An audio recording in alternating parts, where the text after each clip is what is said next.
त्राही त्राही तो इसलिए होती है कि आई थिंक एक वो कॉम्बिनेशन है हमारा जनवरी का महीना और चाइना। तो जो लोगों ने झेला उसको 2020 में, देखिए नज़ला ज़ुकाम के लिए ये कहा जाता है दवाई लोगे तो 1 हफ्ते में ठीक होगा, नहीं लोगे तो 7 दिन में ठीक होगा। इतने सारे वायरस हैं जिनसे निमोनिया और इन्फेक्शन होता है। अभी तो हमें आधे वायरस के बारे में पता भी नहीं होगा। जैसे कि आप खुद ही सोचिए, जब आधी बार हमको जुकाम होता है या हम डॉक्टर के पास जाते हैं दिखाने, वो कह देता है वायरल है, बस वायरल करके छोड़ देते हैं। एनिमल्स में अगर कोई वायरस या बैक्टीरिया जंप करेगा तो फिर वो वायरस फिर कल को हम जब उन एनिमल्स के कांटेक्ट में आ रहे हैं तो वो हम में भी आएगा। एंटीबायोटिक जो होता है वो बैक्टीरिया के खिलाफ होता है। तो bacterial infection for example cholera है, हैजा जो होता है, टाइफॉइड है, लेकिन जो वायरस है उस पर एंटीबायोटिक का कोई असर नहीं होता। वायरस के लिए एंटीवायरल ड्रग्स होती हैं और वो समहाउ थोड़ी कम है और हर वायरस के लिए हमारे पास अभी अवेलेबल भी नहीं है। मुझे पिछली बार ये बीमारी थी, मैंने ये खाया था तो तुम ये खा लो, ये सब नहीं करना चाहिए। बिल्कुल अवॉइड करें एंटीबायोटिक को ऐसे वायरल इन्फेक्शन में, बिल्कुल ना लें। कल को ऐसा कोई भी सिचुएशन आती है कि HMPV के लिए अगर कोई दवाई का आविष्कार होता है जो उसमें काम करेगी, तो जो प्रॉपर जो गवर्नमेंट एजेंसीज हैं उनके थ्रू जो खबर आएगी उसी पे विश्वास करें और उसी हिसाब से आगे चलें। आत्मा की आवाज, साधारण लोगों की असाधारण कहानियां। नमस्कार। आत्मा की आवाज आत्म प्रकाश के साथ साधारण लोगों की असाधारण कहानियां, हमारी सीरीज में आपका पुनः स्वागत है, अभिनंदन है। मित्रों, पिछले लगभग 2 हफ्तों से पूरे भारत में एक अजीब तरह की फिजा है। एक खबर लगातार तैर रही है, कुछ लोगों को विचलित कर रही है, परेशान कर रही है, कुछ को भयभीत कर रही है और कुछ स्थितिप्रज्ञ शांत बने हुए हैं। वो खबर है HMPV वायरस की। बहुत से न्यूज चैनल कह रहे हैं कि भारत में चीन से एक नया वायरस आ गया है जो कोविड जितना ही भयानक है, वैसे ही असर कर रहा है लोगों को, उनके ब्रोंकियल सिस्टम को अफेक्ट कर रहा है। थोड़े ही समय में भारत में फिर वो महामारी एक फैलने वाली है, पूरे देश के स्कूल कॉलेज बंद हो सकते हैं, लॉकडाउन लग सकता है, वगैरह वगैरह वगैरह। एक दूसरा धड़ा है, दूसरे वैज्ञानिकों का धड़ा है जो कह रहे हैं बिल्कुल घबराने की बात नहीं है, ये वायरस कोविड के वायरस जैसा नहीं है और कोई परेशान न हो, कोई लॉकडाउन नहीं लगने वाला, कोई स्कूल कॉलेज नहीं बंद होने वाले, कोई रेलगाड़ियां हवाई जहाज बंद होने वाले नहीं है, कतई हमें घबराने की आवश्यकता नहीं है। लेकिन प्रश्न ये है कि क्या सही है, क्या गलत है, ये हर हिंदुस्तानी, हर भारतीय जानना चाहता है, हम भी जानना चाहते हैं। आत्मा की आवाज की टीम ने आज हमारे जिस गेस्ट को यहाँ पर इनवाइट किया है हमारे स्टूडियोज में, वो बहुत सीनियर फैकल्टी हैं, हेड ऑफ द डिपार्टमेंट हैं Ram Manohar Lohia Institute of Medical Sciences Lucknow की, माइक्रो बायोलॉजी डिपार्टमेंट की head of the department professor doctor Jyotsna Agarwal. Doctor साहब, आपका बहुत बहुत स्वागत आत्मा की आवाज में। नमस्कार मिश्रा जी, और बहुत बहुत धन्यवाद आपका मुझे यहाँ बुलाने के लिए। जी, ये वायरस जो है जिसका नाम मैं ले रहा था, HMPV वायरस, इसने पूरे देश दुनिया को परेशान करके रखा है और आप जानते हैं हमारे देश में अफवाहें बहुत जल्दी तैरती हैं और लोग पैनिक करने लगते हैं, परेशान होने लगते हैं। क्या है ये वायरस, कहाँ से आया? तो ये वायरस का पूरा नाम है human Meta Numa virus, HMPV। और ये पूरी दुनिया में ही है, ये ऐसा नहीं कि चाइना में कोई नया वायरस डिस्कवर हुआ है, ये सब जगह है। और जिन जिन देशों में जब जब इसको टेस्ट करा गया, जब जब इसकी जांच करी गई ऐसे मरीजों में जिनको निमोनिया था या लंग का इन्फेक्शन था, कुछ 1% में ये हमेशा मिला है। तो पहली बार इसकी जांच जब करी गई 2001 में नेदरलैंड में कुछ पेशेंट्स में, तो वहाँ ये सबसे पहली बार मिला। पर इसका मतलब ये नहीं कि वो तब ही था और वहीं से निकला, क्योंकि जब नेदरलैंड में ही उन्होंने अपने बहुत पुराने सैंपल्स में जाके उनको भी जांचा, तो ये सामने आया कि 1958 में भी जो सैंपल उनके इतने पहले के भी स्टोर थे, उनमें भी ये वायरस के होने का था, पूरा मौजूदगी थी। तो इसलिए एक तो ये वायरस नया नहीं है। और त्राही त्राही तो इसलिए होती है कि आई थिंक एक वो कॉम्बिनेशन है हमारा जनवरी का महीना और चाइना। तो जो लोगों ने झेला उसको 2020 में, शायद वो उसी से कोरिलेट करके आगे तक का इमेजिन कर रहे हैं, जो कि बात सच नहीं। आपकी बातों से जरूर समझ पाया मैं मैं समराइज करूं तो वो ये कि पहली चीज, ये वायरस HMPV नया नहीं है, ये पुराना है। 1950 के दशक से हम इसके बारे में जानते हैं और 2001 में नीदरलैंड में इस पर काम हुआ है। जी। दूसरी चीज ये है कि ये कोविड जितना खतरनाक है या नहीं, इस विषय पर हम आगे आएंगे। तो ये आया चाइना से, क्या ये सच है क्या? नहीं, चाइना से नहीं आया और ये हमेशा से हमारे देश में भी रहा है। हमारे देश में भी बहुत सारा जो डेटा जो पब्लिश हुआ है पिछले 10-15 सालों में, उसमें काफ़ी सारी स्टडीज़ करी गई, दिल्ली से हुई, साउथ से हुई। तो उसमें निमोनिया के केसेस में किसी को 2%, किसी को 3, किसी को 5% मिला है ये वायरस। तो ये वायरस ऐसा नहीं है कि चाइना से हमारे यहाँ आया है, हमारे देश में है। और यहाँ तक भी है कि हम ये मानते हैं कि ये जब कोई बच्चा जब बड़ा होता है तो जब तक वो 5-7 साल का होता है उसको ये वायरस से एक्सपोजर हो जाएगा और उसके अंदर एंटीबॉडी बन जाएगी। तो आप बड़े होते होते तक आपको ये इन्फेक्शन हो चुका होगा, भले माइल्ड फॉर्म में हुआ हो, किसी को खांसी जुकाम कोल्ड सिरप हुआ हो, पर वो एंटीबॉडी बन गई होगी आपके यहाँ। तो नया नहीं है बिल्कुल वायरस, और भारत में ये सभी जगह जहाँ जहाँ स्टडी किया वहाँ उनको मिला है। ये जाड़े में ही ऐसा क्यों होता है कि खांसी जुकाम के वायरस नए नए नाम लेकर सामने आ जाते हैं और फिर सब थर थर पूरा देश कांपने लगता है कि अरे पता नहीं क्या होने वाला है? अच्छा, यही नहीं, आपको जानकर ताज्जुब होगा, देश में कुछ लोग ऐसे हैं वो चाहते हैं कि लॉकडाउन लग जाए, थोड़ा आराम करें थोड़े दिनों तक, स्कूल कॉलेज बंद हो जाएं। वो ये भूल जाते हैं कि जब कोविड था, जब स्कूल कॉलेज बंद हुए थे, बोर्ड का एग्जाम नहीं हुआ था और प्री बोर्ड के आधार पर मार्क्स दिए गए थे और प्री बोर्ड में कभी किसी के अच्छे मार्क्स नहीं आते। तो हम सब सफर कर चुके हैं, उसके बाद भी लोगों के मन में ये खामख्याली है कि कहीं ऐसा होता है। इसके लक्षण क्या है, सिम्टम्स क्या है? सिम्टम्स में ये एक तो है कि एक तरफ सिर्फ माइल्ड जो जुकाम जिसको कहते हैं, नज़ला हो गया, थोड़ा सा खांसी है हल्की सी, और बस आपका रनी नोज है, थोड़ा आईज से वाटरी है, और वो आमतौर पे 5 से 7 दिन में अपने आप ठीक हो ही जाता है। लेकिन कुछ लोगों में ये निमोनिया भी कॉज कर सकता है, और जैसे जो बहुत यंग एज है और बहुत ओल्ड एज है, वो दोनों एज हमारी ऐसे होती हैं कि वो हर इन्फेक्शन से थोड़े ज़्यादा ससेप्टेबल होते हैं, क्योंकि जो नवजात शिशु हैं या बच्चे हैं उनमें उनका इम्यून सिस्टम बहुत अच्छा नहीं डेवलप होता है, और जो ओल्ड एज होती है उसमें इम्यून सिस्टम वीक हो जाता है, कमज़ोर हो जाता है। तो ये दो एक्सट्रीम्स ऑफ एज जो होती हैं ये हर एक इन्फेक्शन से ज़्यादा ससेप्टेबल हैं। तो जाहिर सी बात है जो ये ह्यूमन मेटान्यूमो वायरस है ये भी इन दोनों एजेस को ज़्यादा अफेक्ट करता है, ये कोई अचंभे की बात नहीं है। और जैसे किसी को डायबिटीज़ है, उससे भी आपका जो बॉडी की जो एक फाइटिंग कैपेसिटी है वो कम होती है, इम्यूनिटी कम होती है। तो डायबिटीज़ का अगर अच्छा कंट्रोल नहीं है किसी मरीज़ में, उसको भी थोड़ा ज़्यादा इन्फेक्शन होने का चांस होता है। बट आमतौर पे ये माइल्ड कोल्ड करके अपना निकल जाता है वायरस, लेकिन कुछ लोगों में निमोनिया कर सकता है। तो सीवियरिटी की अगर हम बात करें, कोविड बहुत सीवियर था, गंभीरता के साथ आक्रमण करता था, अचानक पूरा शरीर निढाल और व्यक्ति बिस्तर पर आ जाता था। जी। इसकी सीवियरिटी के बारे में हमें बताइए, क्या ये भी उतना ही सीवियर है जितना कोविड था? बिल्कुल उतना सिवियर नहीं है। कोविड की सिवियरिटी के कारण थे। कोविड एक नया वायरस था, वो कोरोना वायरस ऐसा वायरस था जिससे हमारी दुनिया भर की पॉपुलेशन पहले एक्सपोज नहीं थी। जब हम किसी इन्फेक्शन करने वाले वायरस से पहली बार उसके कांटेक्ट में आते हैं तो हमारा इम्यून सिस्टम उसके अगेंस्ट एक्ट करेगा और उसको फाइट करने का ट्राई करेगा। तो कोविड वायरस से जब हमारा इम्यून सिस्टम फाइट करता था तो वो एक बहुत ज़्यादा रिएक्शन होता था बॉडी में। तो उस रिएक्शन की वजह से ही लोगों को बहुत गंभीर बीमारी का अंत में नतीजा होता था। पर ये वायरस, क्योंकि बचपन से जब हम बड़े होते आए हैं इस वायरस से एक्सपोज्ड हैं, तो हमारा इम्यून सिस्टम भी इस वायरस से एक्सपोज्ड है। हम में से अगर मुझे लग रहा है हम यहाँ पे अगर 5 लोग मौजूद हैं, हम सबके ब्लड में अगर इसका एंटीबॉडी टेस्ट करें, मुझे उम्मीद है हम पाँचों में इसका एंटीबॉडी भी निकल आएगा। अच्छा।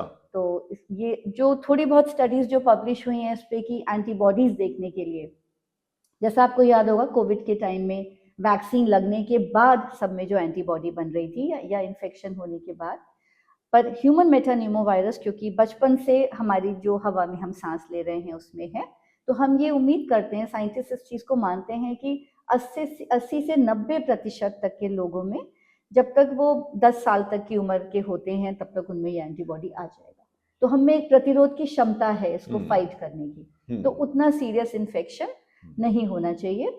और जो एक्सट्रीम्स ऑफ एजेस हैं, या जो मैंने कहा जिन लोग को डायबिटीज़ है या कुछ और ऐसी हैं बीमारियां जिनसे उनकी प्रतिरोधक क्षमता ही कम हो जाती है, उनमें भले ही ये निमोनिया कॉज करे, पर आमतौर पे ये सीरियस इन्फेक्शन नहीं करेगा। ठीक बात है। अच्छा, जो मेरे मन में प्रश्न आ रहा है वो ये है कि हम जानना चाहेंगे आपसे, जैसे कोरोना का वो आरटी-पीसीआर टेस्ट होता था, जी। तो ये पता लगता था कि हम उससे संक्रमित हैं या नहीं हैं। उसी प्रकार से ये जो वायरस है, पहली चीज़ इसके सिम्पटम्स क्या हैं? और दूसरी चीज़ कि ये हमें कैसे पता लगे कि हमें नॉर्मल कफ एंड कोल्ड हुआ है या हमको इस वायरस का संक्रमण हुआ है? ये कैसे पता लगेगा? ये बहुत अच्छा सवाल आपने पूछा है। तो मैं तो उसमें ये कहूँगी कि हमको पता करने की ज़रूरत भी नहीं है। देखिए, नज़ला ज़ुकाम के लिए ये कहा जाता है, दवाई लोगे तो 1 हफ्ते में ठीक होगा, नहीं लोगे तो 7 दिन में ठीक होगा। क्योंकि जो वायरल इन्फेक्शंस होते हैं वो अपने आप ही जाते हैं, अपने आप ही ठीक होते हैं, तो कोई इसका स्पेसिफिक सिम्पटम नहीं है। अगर मेरा आज गला खराब है, मुझे कोल्ड, कॉफ या मुझे जो भी अपर रेस्पिरेटरी इन्फेक्शन हो रहा है, वो होने को ह्यूमन मेटानिमो वायरस भी हो सकता है, वो होने को कोई भी और 100 वायरस और हैं, कुछ भी और हो सकता है। तो कोई इसके लक्षण बिल्कुल अलग नहीं है। हाँ, जांच इसकी जो आपने आरटी-पीसीआर मेंशन किया, ये जांच अवेलेबल है और इस जांच को करके हम ये देख सकते हैं कि अगर किसी को निमोनिया हुआ है तो क्या वो एचएमपीवी वायरस द्वारा है। लेकिन इसकी ऐसी कोई बहुत आवश्यकता इसलिए नहीं है कि पहली बात तो ये मोस्ट केसेस में खुद ही ठीक हो जाएगा, और दूसरी बात कि इस वायरस के लिए हमारे पास कोई इसके अगेंस्ट कोई दवाई भी नहीं है। तो ऐसे में बहुत अननेसेसरी जांच करके और एक डायग्नोसिस हाथ में थमा के हम उस मरीज को पैनिक मोड में ले जाएंगे, और जबकि वो ऐसे ही सब ठीक हो जाएगा। तो लेकिन जांच अवेलेबल है आरटी-पीसीआर। बात समझने की ये है, कतई पैनिक न करें और ये जानने का प्रयास न करें कि ये जो जुकाम हुआ है, ये नज़ला हुआ है, तो कहीं मुझे एचएमपीवी वायरस तो नहीं हो गया। वो जानकर भी आप क्या कर लेंगे? अगर हुआ तो, नहीं हुआ तो ठीक वो हो ही जाना। एक प्रश्न मेरे मन में ये भी आता है कि आपने अभी बातचीत में कहा कि हवा में है, तो ये एयरबोर्न है, इसका मतलब ये हवा वायुमंडल में है। तो अगर कोई व्यक्ति इससे संक्रमित हो गया है और वो छींक दे पब्लिकली, तो दूसरे संक्रमित हो जाएंगे इससे, या छू दे अगर तब भी संक्रमित हो जाएंगे। कोरोना के वक्त मुझे याद है कि अगर कमरे में 10 लोग बैठे हैं और अगर किसी व्यक्ति को छींक आती थी तो 9 लोग उसको ऐसे देखते थे, लगता था ये अभी किसी की हत्या करके आया है, आरोपी है ये। तो वही स्थिति क्या फिर बनने वाली है? स्थिति बनने वाली के लिए मैं ये कहना चाहूँगी कि अगर हमें कोई भी इन्फेक्शन जो कि खांसने और छींकने से फैलता है उसको बचाना है, तो उसका तो यही तरीका है कि जिसको इन्फेक्शन है एटलीस्ट वो जना मास्क पहने अगर वो पब्लिकली कहीं जा रहा है, और अगर वो खांस छींक रहा है वो अपने हैंड हाइजीन कर ले, हैंड रब कर ले, क्योंकि जब उसने खांसा छींका होगा तो उसके हाथ पे भी वो वायरस होगा, वो कुछ छुएगा, किसी से हाथ मिलाएगा तो उनको वायरस देगा। तो बेस्ट तरीका ये है कि अगर मुझे खांसी जुकाम है, मैं या तो अपने घर में रहूं, और अगर मुझे किसी ज़रूरी काम से बाहर जाना ही है तो मैं एक मास्क लगा लूं ताकि मैं औरों को ना इन्फेक्ट करूं। लेकिन अभी ऐसा माहौल नहीं है कि हम ये एडवाइजरी जारी कर दें कि सबको मास्क लगा के घूमना है, जैसे कोविड के टाइम में था, वो वाली सिचुएशन बिल्कुल नहीं है और वो बिल्कुल आएगी भी नहीं सिचुएशन। बहुत अच्छी बात है डॉक्टर साहब। अच्छा, मैं देखता हूँ या पढ़ते लिखते हैं जब हम, तो पाते हैं कि वायरसेस म्यूटेट बहुत कर रहे हैं आजकल, खासकर डेंगू या चिकनगुनिया। आप देखें कि कई बार ऐसा होता है कि वो व्यक्ति को लक्षण होते हैं लेकिन ब्लड सैंपल में वो नहीं आता, पता लगता है कि वायरस म्यूटेट कर गया है। अभी लक्षण 3-4 प्रकार के कंपोजिट लक्षण हैं, मतलब सारी बीमारियां हैं वही, लक्षण वही है शरीर में। कमजोरी है, चलने में थकान होती है, पाँव जमीन पर रखने में दर्द होता है, तो कहते हैं कि वायरस म्यूटेट कर गया। तो क्या इसकी स्थिति में एचएमपीवी वायरस के म्यूटेट करने की संभावना कुछ है क्या, कि म्यूटेट करके खतरनाक तरह से ये सामने आ जाए? अभी तक जैसे कि मैंने कहा, पिछले अगर ये 70 साल से रोटेट कर रहा है, मतलब हमारी पॉपुलेशन में है, तो अभी तक तो ऐसा कुछ सामने में नहीं आया है। इसकी 4 लीनिएजेस पता है सबको कि सब टाइप्स हैं A1, A2, B1, B2, and वही सर्कुलेट कर रही हैं। और क्योंकि ये कम परसेंटेज में ही इन्फेक्ट करता है, कोई वायरस जितना ज़्यादा लोगों को इन्फेक्ट करेगा, जितना ज़्यादा उसको चांस है नए होस्ट में जाने का, इन्फेक्ट करके फिर और लोगों में जाने का, उसके उतना म्यूटेशन के चांस बनते हैं। पर ये वायरस में ऐसा कुछ देखने का नहीं आया है। तो बिल्कुल उसके लिए परेशानी, उसके लिए निश्चिंत रहे सब लोग। हाँ, भारत में इस विषय पर कितना काम हुआ है? मैं कहूँगी पिछले 10-15 साल में काफ़ी स्टडीज़ पब्लिश हुई हैं ICMR ने ही काफ़ी स्टडीज़ ऐसी करी हैं जिसमें उन्होंने निमोनिया की स्टडीज़ करी और उसके सब कारणों को देखने के लिए RT-PCR वगैरह करे। तो उसमें जब भी कभी HMPV के लिए करा गया तो ये मिला है 2-3%, 5% पॉपुलेशन में जिनको निमोनिया था या जिनको ILI या SARI इन्फेक्शंस थे। तो कुछ काम हुआ है, लेकिन ऐसा प्रायोरिटी पे इस पे कुछ ऐसा बहुत ज़्यादा काम नहीं हुआ, क्योंकि इतने सारे वायरस हैं जिनसे निमोनिया और इन्फेक्शन होता है। अभी तो हमें आधे वायरस के बारे में पता भी नहीं होगा। जैसे कि आप खुद ही सोचिए, जब आधी बार हमको जुकाम होता है या हम डॉक्टर के पास जाते हैं दिखाने, वो कह देता है वायरल है, बस वायरल करके छोड़ देते हैं, क्योंकि उसको एक नाम देने से भी कुछ हो नहीं जाएगा। उसका ना कोई स्पेसिफिक इलाज है, और फिर जांच में भी आप अननेसेसरी इतना जांच का भी खर्चा होगा मरीज का, जब उस चीज़ का इलाज भी नहीं है। तो बहुत सारे तो वायरसेस के हमको नाम ही नहीं पता। अभी भी अगर आप RT-PCR करें निमोनिया पेशेंट्स में, हो सकता है आपको 50% केसेस में ही कोई डायग्नोसिस मिले। आप 10 तरह के वायरस हैं उनका RT-PCR कर लें तो आपको 50% का डायग्नोसिस तो मिल जाएगा। बाकी 50% में आपको कोई कुछ टेस्ट आएगा ही नहीं पॉजिटिव, क्योंकि उन वायरसेस के बारे में अभी हम जानते ही नहीं है। तो इसलिए हम उसके कोरोना के बारे में भी जानते नहीं थे। जानते और नहीं हमने थे। सुना कि वो आधा चम्मच टोटल वायरस था जिसने पूरी दुनिया में तबाही मचाई। हाँ, वायरस का तो साइज इतना छोटा होता है कि इसलिए कितना था वो, आधा चम्मच, एक चम्मच, कितना रहा होगा? हाँ, मतलब लोग अब ये तो अब लोगों की जो अलग अलग, जिसको कह लीजिए कि एक तरीका है जनरल पब्लिक को ये बात से उनको बहलाने का, रिझाने का। आप बताएं ना, तो आप बताइए। हाँ, मतलब यही समझ लीजिए कि चम्मच भर वायरस होगा, पर क्योंकि इतना छोटा साइज होता है तो यही एक दूसरे से, लोगों से फैल के और सबको इन्फेक्ट कर दिया। कुछ बातें ऐसी भी होती हैं कि ग्लेशियर्स के नीचे बहुत वायरस हैं, ग्लेशियर्स पिघल रहे हैं, कौन कौन से वायरस निकल रहे हैं पता नहीं। तो जो आप जिस फील्ड से ताल्लुक रखती हैं, जिसकी एक्सपर्ट हैं आप, वो बहुत महत्वपूर्ण फील्ड है वायरोलॉजी की, वायरस को स्टडी करने की। आप हमें प्लीज बताइए, हमारे दर्शकों को, कि ऐसे कितने वायरस अंदाजे से, या जो आपने स्टडी किए हों, कि ग्लेशियर्स के नीचे दबे होंगे या कहीं और जगहों पर होंगे, जो कहीं अगर कभी आक्रमण कर दें तो मानव जाति के सामने एक संकट खड़ा हो जाए या चुनौती खड़ी हो जाए। इसकी संभावनाएं क्या है और किस प्रकार के वायरस? थियोरिटिकली तो है चांसेस। जैसे जब कोरोना का वायरस जिसने जंप करा एनिमल स्पीशीज से, वो दूसरे एनिमल स्पीशीज गया, फिर ह्यूमन में आया, तो ये जो जंप करने वाली चांस है, ये तो थियोरिटिकली तो बहुत पॉसिबिलिटी है, और वो पॉसिबिलिटी बहुत सारे कारणों से है। अब ह्यूमन पॉपुलेशन बढ़ रही है, तो ह्यूमंस जो हैं वो, उनको अपने घर बनाने हैं, तो कहाँ बनाएंगे, वो जंगल काट रहे हैं। तो हम जो नेचुरल जो एनिमल्स या कहिए जर्म्स, वायरसेस, बैक्टीरिया जो उनका हैबिटेट है, हम उसमें इंक्रोच कर रहे हैं, हम उनके एरिया में जाके रह रहे हैं, तो उनको भी तो कोई होस्ट ढूंढना है, वो कहाँ रहेंगे, हम उनके पास जा रहे हैं। तो इसलिए अब एनिमल्स में अगर कोई वायरस या बैक्टीरिया जंप करेगा, तो फिर वो वायरस फिर कल को हम जब उन एनिमल्स के कांटेक्ट में आ रहे हैं तो वो हम में भी आएगा।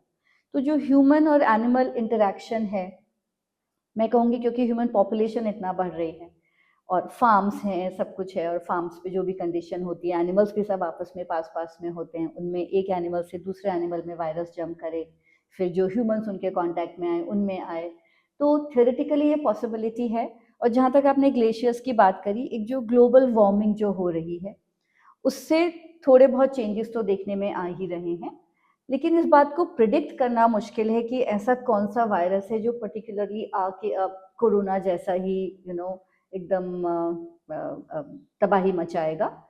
लेकिन चांसेस थियोरेटिकली हैं इस चीज़ के कि कभी भी कोई वायरस ऐसे जंप कर सकता है, और एक ह्यूमन पॉपुलेशन जिसमें आज तक वो एक्सपोजर नहीं हुआ हो, बिल्कुल नाइव जो पॉपुलेशन है जिसमें कोई एंटीबॉडी नहीं है उसके लिए, उसमें दोबारा वो हो पाए। सो थियोरेटिकल पॉसिबिलिटी तो हमेशा है। थोड़ा हमें डिफरेंस ये भी बताइए कि वो वायरस एक होता है जो नेचुरल वायरस है, मतलब वो मैन मेड नहीं है, एक मैन मेड वायरस होता है।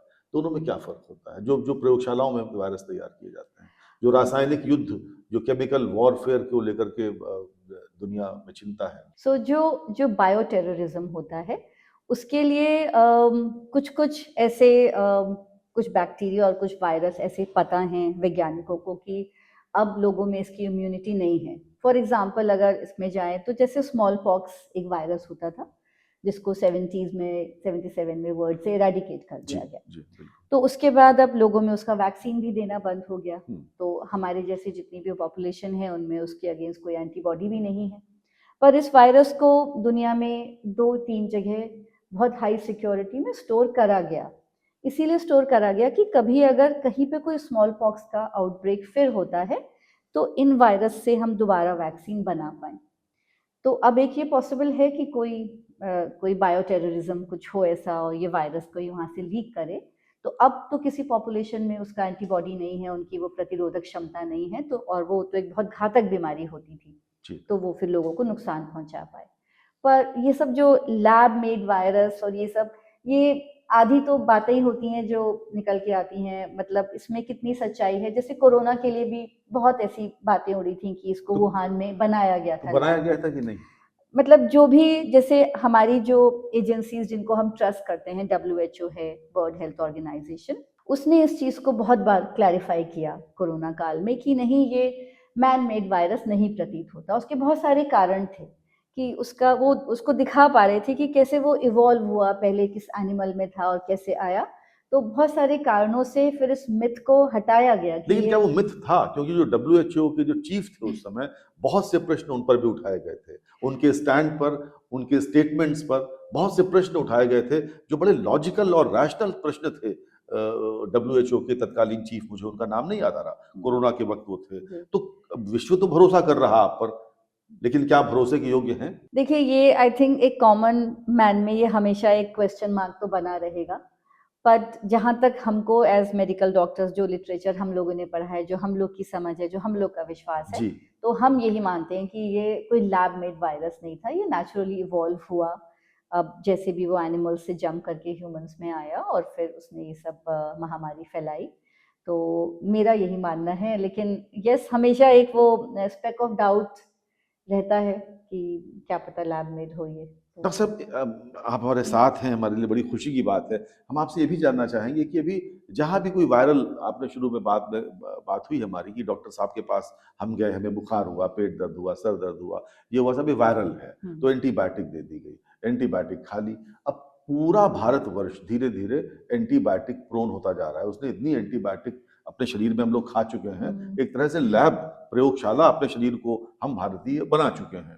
तो आने वाले समय की चुनौतियां, वायरल और एंटीबायोटिक्स का प्रयोग, इसके बारे में कुछ बताइए हमारे दर्शकों को। मुझे बहुत खुशी है आपने ये सवाल पूछा, और आपके इस माध्यम के जरिए कितने लोग इस चीज को समझ पाए अगर, तो बहुत अच्छा होगा।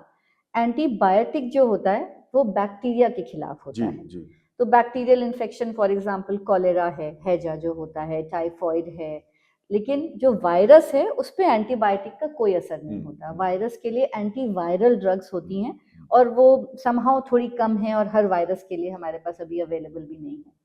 तो जब हमें आमतौर पे नज़ला ज़ुकाम जब होता है, तो हमें एंटीबायोटिक नहीं लेना चाहिए, क्योंकि वो एंटीबायोटिक जो हम ले रहे हैं उसका वायरस पे कोई असर नहीं है।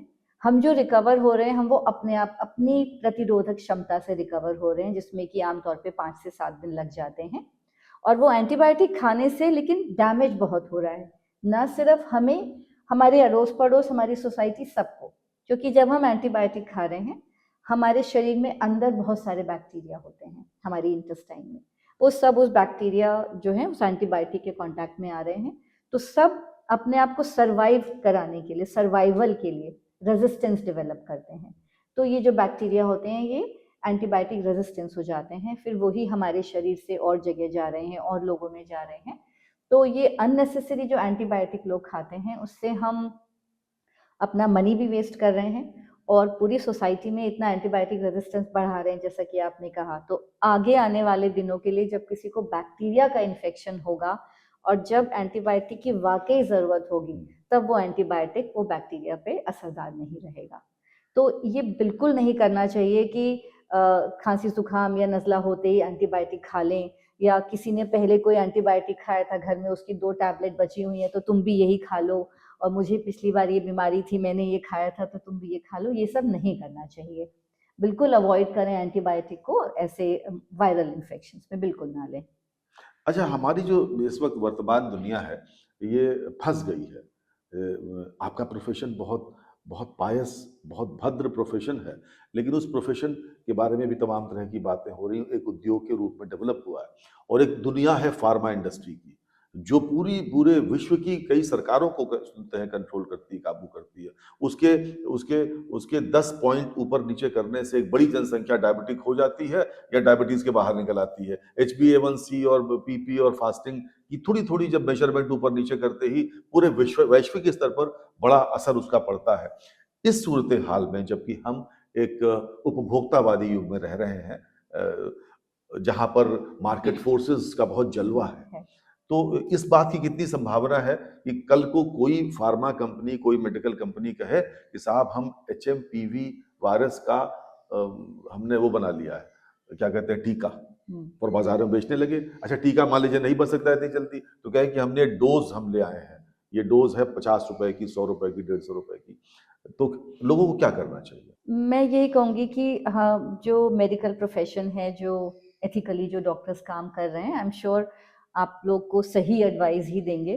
अगर कुछ भी ऐसा आएगा तो हमारे यहाँ बहुत सारी एजेंसीज हैं देश में, जैसे ICMR ही एक एजेंसी है जी। या WHO हो, तो उनकी तरफ से ज़रूर कुछ ना कुछ एडवाइजरी आएगी। तो ऐसे ही सिर्फ कोई लोकल डॉक्टर के कहने पे नहीं जाएं और कोई दवाई ऐसे ही किसी के एडवाइस करने पे ना लें। कल को ऐसा कोई भी सिचुएशन आती है कि HMPV के लिए अगर कोई दवाई का आविष्कार होता है जो उसमें काम करेगी, तो जो प्रॉपर जो गवर्नमेंट एजेंसीज हैं उनके थ्रू जो खबर आएगी उसी पे विश्वास करें और उसी हिसाब से आगे चलें।